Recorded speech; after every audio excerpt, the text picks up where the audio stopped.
Oke, bismillahirrahmanirrahim. Assalamualaikum warahmatullahi wabarakatuh. Baiklah teman-teman, selamat pagi semuanya.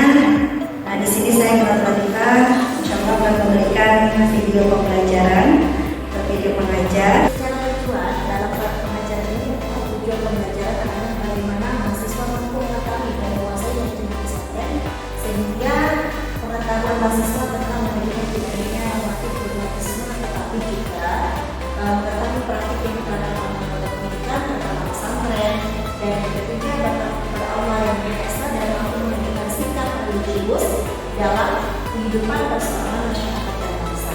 Dan yang keempat adalah memiliki kompetensi manajerial, kepribadian sosial dan profesional dalam menjalankan profesi sebagai manajer dalam menjadi salah satu tujuan utama. Kemudian menurut tingginya kinerja lembaga pendidikan juga dalam peningkatan mutu yang berkelanjutan, kreativitas dan produktivitas yang tinggi, yang dimana diharapkannya untuk terwujud setiap lembaga itu sendiri baik secara teori ataupun secara praktik. Lanjut, kalau kita lihat dari definisi manajemen pendidikan dan fungsi manajemen itu sendiri, pendidikan menurut para pakar, saya ambil menurut Muhammad Zaini, yaitu manajemen adalah usaha mencapai suatu tujuan tertentu melalui kegiatan orang lain. Dengan demikian, manajemen mengadakan koordinasi atau sejumlah aktivitas orang lain yang meliputi perencanaan, pengorganisasian, penerapan, pengetahuan, dan pengendalian. Dari beberapa fungsi itu, saya ambil salah satu para pakar itu menurut YRTI, yaitu fungsi dari manajemen itu tersendiri ada 4 poin. Yang pertama, perencanaan, pengorganisasian, pelaksanaan, dan atau penggerakan dan pengendalian. Oke, kita lanjut.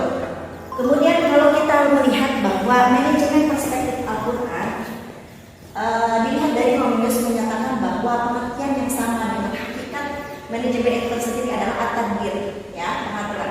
Kata ini merupakan derivasi dari kata dabaro, yaitu a'udzubillahi minasyaitonirrajim, bismillahirrahmanirrahim, yudabbiru amran minas samai aw thumma ya'udzu billahi fi yawmin kana miqdaruhu alf sanatin mimma ta'udun. Nah, dilihat dari artinya, maksudnya apa?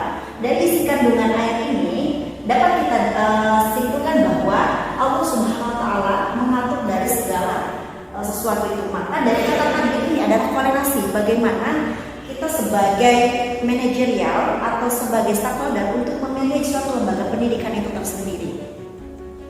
Kita lanjut, yaitu fungsi manajemen perspektif Al-Quran. Nah, perspektif Al-Quran yaitu yang pertama adalah perencanaan. Hal ini bisa dilihat dari Quran Surah Al-Hasyr ayat 18 yang berbunyi a'udzubillahi minasyaitonirrajim, bismillahirrahmanirrahim, ya ayyuhalladzina amanu taqullaha wal tanzur nafsum ma qaddamat lighad wattaqullaha innallaha khabirun bima ta'malun. Di sini ada dua perspektif tafsir. Yang pertama adalah tafsir Muyassar dan tafsir Al-Misbah. Dari tafsir Al-Muyassar ini menjelaskan bahwa hendaklah setiap jiwa bagaimana merenungkan apa yang akan dilakukan. Berarti ada yang namanya perencanaan ke depannya bagaimana lembaga pendidikan itu menjadi satu lembaga yang baik. Kemudian yang kedua, tafsir Al-Misbah menjelaskan bahwa hendaklah setiap diri memperhatikan apa yang telah dilihat ke depannya. Berarti ada statement untuk melihat perencanaan ke depannya untuk pengkualitasan lembaga pendidikan itu menjadi lembaga yang baik. Kita lanjut dari fungsi yang pertama dalam fungsi manajemen perspektif Al-Quran, yaitu pelaksanaan, organizing. Ya, yang kedua organizing, yaitu kita bisa lihat dari Quran Surah Al-Imran ayat 103 yang berbunyi a'udzubillahi minasyaitonirrajim, bismillahirrahmanirrahim, wa'tasimu bihablillahi jami'an wa la tafarraqu wadhkuru ni'matallahi 'alaikum id kuntum a'da'an fa'alafa baina qulubikum asbahtum bi ni'matihi ikhwana wa kuntum 'ala syafati hufratin minan nari fa'anqadhakum minha kadzalika yubayyinu lakum ayati la'allakum tahtadun. Jadi ayat ini menjelaskan tentang apa? Yaitu berpegang teguhlah kalian semua, gitu kan. Ada dua tafsiran yang dijelaskan seperti itu, tafsir Jalalain menjelaskan dan berpegang teguhlah kamu kepada Allah, dan yang kedua tafsir Syekh Muhammad bin Nasir Al-Asadi, ayat ini mengandung pesan yang diberikan kepada kaum muslimin bahwa secara politik kita harus bekerja sama antara satu stakeholder dengan stakeholder yang lainnya. Kita lanjut fungsi yang ketiga, yaitu adalah fungsi manajemen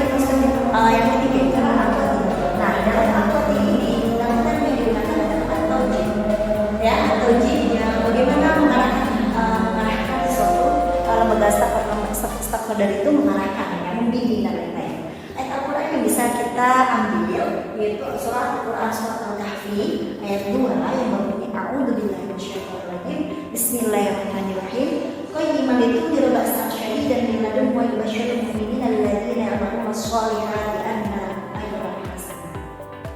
Dari ayat ini bisa kita jelaskan bahwa ada korelasi dari ayat ini itu faktor pembimbing dan memberikan peringatan terhadap stakeholder yang lainnya. Jadi proses pembimbingan, pendidikan dan lain adalah bagian dari yang kita gitu.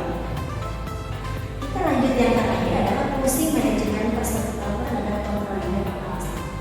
Ayat ini yaitu surat An-Nisa ayat 1 yang menjelaskan pengawasan bagaimana kinerja yang baik, bagaimana pembelajaran yang baik, sehingga rencana dari satu strategi ke strategi yang lainnya bisa kita ambil melalui beberapa tata rekoba ini, yaitu pengawasan. Karena pengawasan itu juga perlu untuk sejauh mana kita melangkah. Kemudian yang namanya rekoba juga bisa kita ambil bahwa kata pengawasan bisa jadi menjadi suatu evaluasi buat diri kita, buat semuanya, buat yang ada di lembaga pendidikan untuk peningkatan selanjutnya menjadi progresif yang baik dan menjadi salah satu lembaga yang dinamis ke depannya menuju Indonesia cemerlang dan menuju umat Islam yang bermanfaat untuk semuanya. Oke, dari situ apa yang sudah sempat Ibu sampaikan, barangkali teman-teman ada yang dipertanyakan. Oke, kalau memang ada yang dipertanyakan silakan Ibu kasih waktu 5 detik ke 1, 2, 3, 4, 5. Oke. Kalau tidak ada yang ditanyakan dari apa yang Ibu sampaikan,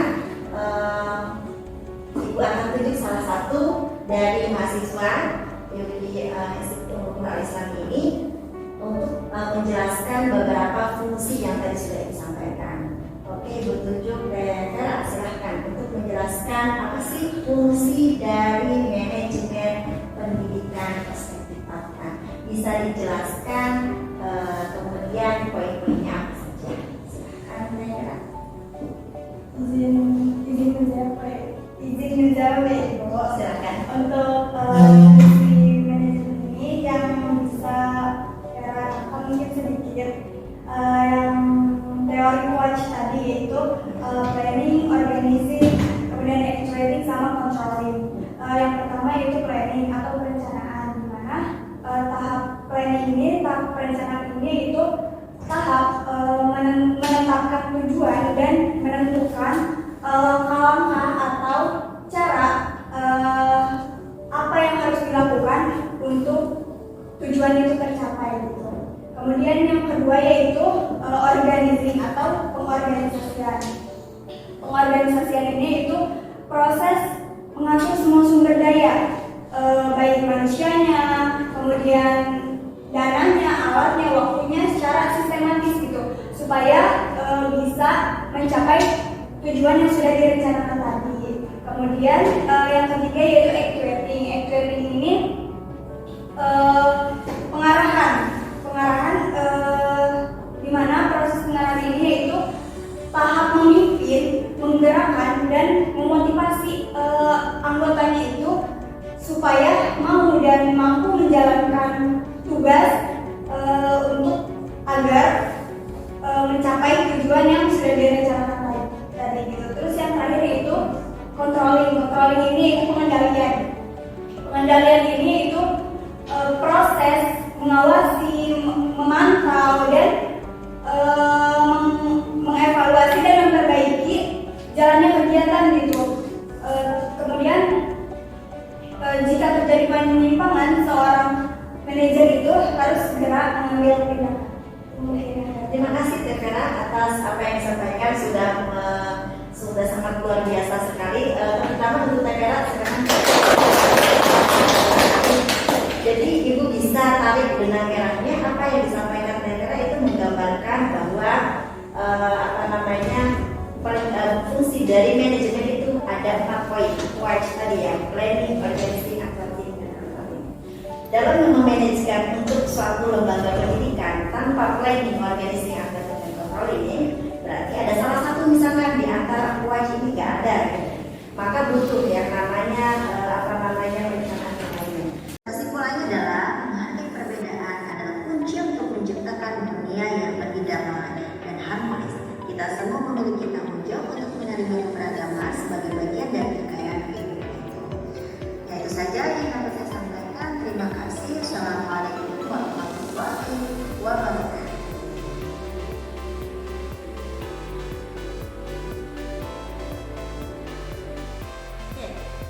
Dari tadi video yang sudah disampaikan itu adalah integrasi antara keilmuan, yaitu bagaimana manajemen madrasah memberikan ruang terhadap moderasi beragama. Jadi keagamaan itu bukan berarti suatu yang sangat fanatisme terhadap satu orang atau yang lainnya. Justru dengan keberagaman kita sebagai terutama ya sebagai pendidik dan lain-lainnya adalah memberikan ruang dalam berbagai perbedaan.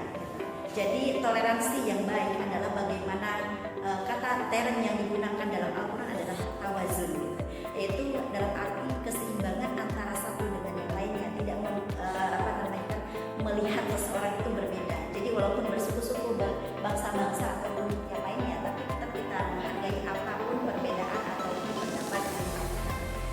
Keperluan yang ingin dilakukan oleh direncanakan dari aturan dan kontroling dalam lembaga pendidikan itu sendiri. Nah, dari situ sudah digambarkan bahwa apa yang disampaikan Alhamdulillah telah sampai ke teman-teman semuanya. Tadi sudah dari awal sampai akhir. Oke, mungkin teman-teman ada pertanyaan lagi dari situ? Cukup? Oke, cukup. Alhamdulillah. Itu saja yang Ibu dapat sampaikan. Assalamualaikum warahmatullahi wabarakatuh. Waalaikumsalam.